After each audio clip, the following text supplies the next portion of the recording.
Let's take a look at solving some inverse trig problems that seem at first glance to be really easy, but have a little bit of a trick to them because of what they do with our domain. So we begin with this part of our problem. Cosine of theta equals equals 0.4. And so we're going to solve that. It seems really easy. To find theta, we're going to do an inverse cosine. I'll be in degree mode because they want degrees. I can see that over here.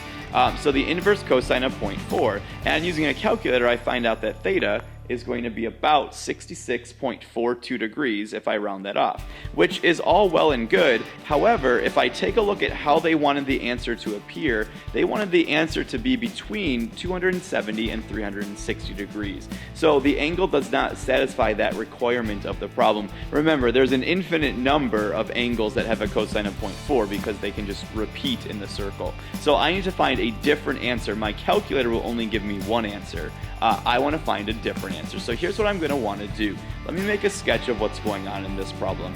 We just found our angle, the angle the calculator will give us, to be 66.42 degrees. So it's somewhere here in quadrant 1. And that angle will always be in quadrant 1 for what we're doing right now. Or possibly a different quadrant, but it's not going to be this quadrant I want it to be in. So I need to adjust my angle. Basically what they're telling me is I want to be in quadrant 4, between 270 and 360 degrees. So let's take our angle that we found and just kind of insert it into the quadrant I want it to be in. I want it to be measured right there. I want that measurement to be 66.42 degrees, always with the x-axis.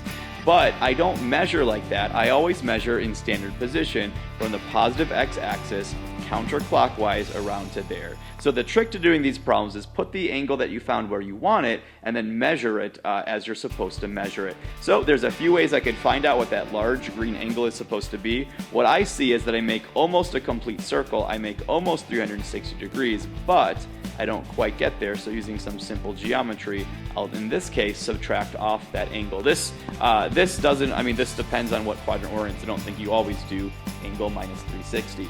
Subtracting this gets me an angle then of 293.58 degrees. So that's the angle then that we want in the quadrant we want it to be in.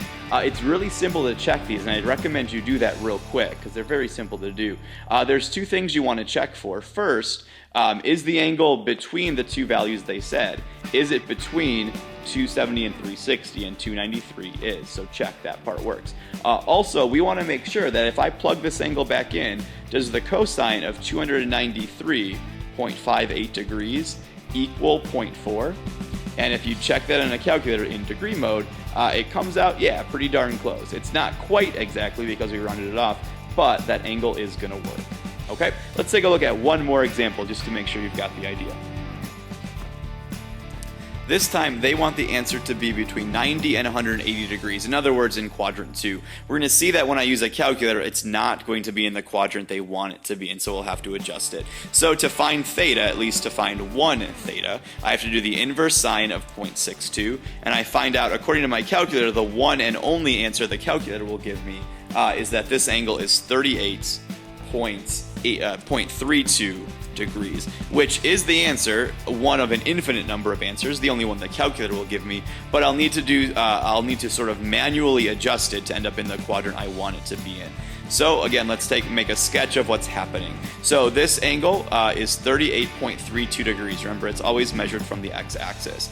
I don't want it to be in quadrant 1 though. I want it to be in quadrant 2, between 90 and 180. So let's sort of insert the angle where I want it to be. I want it to be in quadrant 2, so it's going to copy it over there. So instead of that being 38.32 degrees, I want this to be 38.32 degrees, which is great. However, that's not how we measure an angle. We always measure from the x-axis counterclockwise around the circle. So that's the angle that I want to find.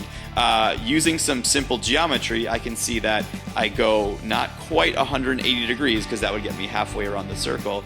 I do 38.32 degrees less than that. So I've got to do some simple geometry to figure out the angle I want it to be.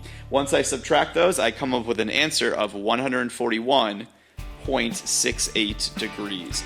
Make sure you've got that degree symbol on. And since these are so easy to check, let's just do a quick check of this. First of all, it is between the two numbers I said it should be. It's between 90 and 180. Also, when I do the sine of 141.68, that should be equal to 0.62. And using a calculator, I can see that, yep, it comes out really close to that.